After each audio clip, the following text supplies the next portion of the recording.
To start off, I want you to look at the person on your right and then look to the person on your left. Isn't it crazy that there's a 1% chance that you held eye contact with a sociopath? Every massive liar starts off around the same age as you, just a regular student amongst many others. Everybody has lied, but to different extents. And Frank Abagnale was one of the most famous liars, and by 21 he was one of the world's most wanted criminals. Yes, today I will be talking about liars, find out why we lie, different types of lies, and how to spot one. A lie is an assertion that is believed to be false, typically used with the purpose of deceiving someone. Frank Abagnale was an average American boy born in the late 1940s. He didn't use magic or have an extraordinary brain or the help of anyone else. The question is, how did he become the world famous con man and one of the most wanted criminals? Well, simply by using his impressive lying ability. It all started when his parents separated. Frank Abagnale started shoplifting when he was 14. He would find ways to sneak goods from a shop, not for necessity but rather for fun. He never got caught, so he decided to move on to something larger, to his real victim, his dad. He would steal his dad's card and buy tires and batteries at gas stations, and then he went and asked the attendants for cash in return for those products. He took girls out with the money that he earned. His plan seemed foolproof until his father received a check for $3,400.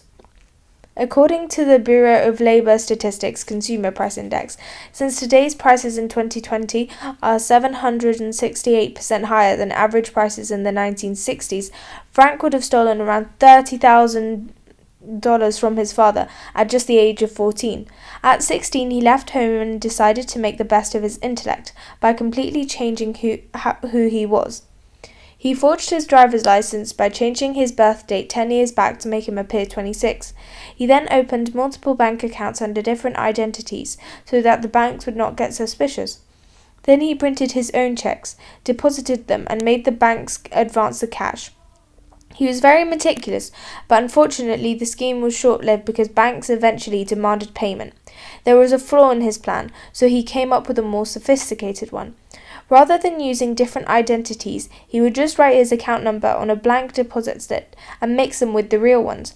Most customers wouldn't pay attention, fill them out, and the money would go simply directly to Frank. Over the years, fake checks allowed him to cash around $2.5 million. You can only imagine how much that would be worth nowadays. To look more reliable while cashing checks, he decided to become a pilot. He forged a pilot's license and a Pan Am employee ID. He lied about having lost his uniform at a hotel and immediately received a new one. He was a master manipulator. He was so comfortable with lying about his identity. It did have a downfall though. One day, as he was on the plane as a passenger, the pilot offered him the steering wheel. Frank was in charge of a plane flying thousands of feet in the air and in charge of dozens to possibly hundreds of passengers with no experience at all. Think about the last plane ride that you have been on. Imagine if somebody on that plane died or ended up with serious injuries because some guy edited himself on a pilot's license. Everybody's life around him was in danger because of his lies. I promptly put a giant jet on automatic pilot and hoped to hell the gadget worked because I couldn't fly a kite, he said when he was later interviewed. Shortly after that, he moved to Georgia. Unfortunately, the plane wasn't going to be the last time he put somebody else's life in danger because of his lies. In Georgia, he worked as a pediatrician for 11 months there. Because of his inexperience and lack of knowledge and incompetence, a baby almost dies. Because of his skills at persuasion and tricking people to believe that he was someone he wasn't, he was taking the place of someone who could have easily helped that baby and avoid the risk of it dying completely. I think this should be a lesson to all of us, that no matter how little or how much we lie or cover something up, we risk hurting others and putting them in danger. He quit immediately to realizing to what extent his dishonesty was leading him. His next career was an attorney. Finally, a job which didn't directly lead to life or death. He pretended to be a Harvard graduate. He actually passed a bar exam and got himself a legal job. Frank Abagnale was a very smart man, but he used it for the wrong reasons. But As Abraham Lincoln said, no man has a good enough memory to be a successful liar. Eventually, Frank had to run away after his colleague, a real Harvard alumnus, tried digging up in his path. His past had left many marks and issues with many people. He ended up moving to Montpellier in France to keep a low profile. Sadly for him, a French stewardess and his ex-girlfriend recognized him and alerted the police. When Frank was arrested in 1969, 2 countries sought his extradition. The term extradition refers to the sending back of a person to his home country once discovered that he committed a crime. He served time in France and eventually deported to the US. After a daring escape from a plane, he was eventually caught and sentenced for 12 years in jail. While in prison, he posed as an undercover inspector to receive special treatment. In 1971, believe it or not, he managed to run away once again, but was later caught. In 1974, he was released on parole on one condition, that he had to work for the FBI. Since then, Abagnale used his enormous experience to investigate scams of others. He founded a company which teaches agencies and corporations how to prevent fraud.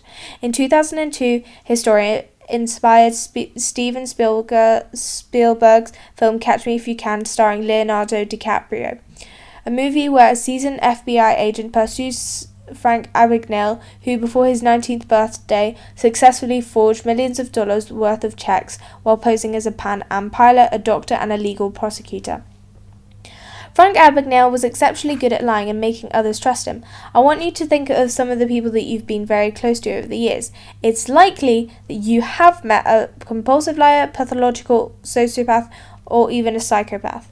Compulsive liars lie because of many reasons, but you can find out if they're lying. They often lie and don't realize how bad lying is. Their stories don't add up and they are quite unrealistic. They show the typical lying behaviors that we all do when we lie, such as not looking at you in the eye, as well as starting to sweat, fidget, or tripping over their words.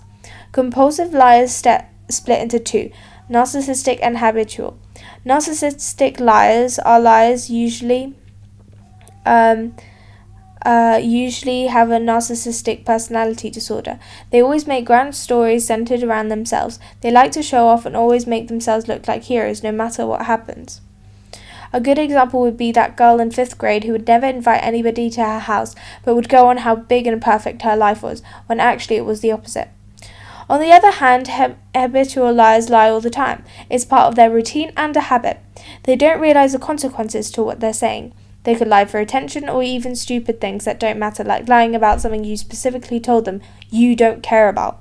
This is why it's important to teach people when they are children that lying is bad, so it doesn't become a pattern.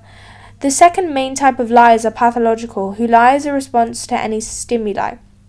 These people are excellent liars because they lie constantly and make up stories, and it often becomes extremely difficult to distinguish the truth from false statements.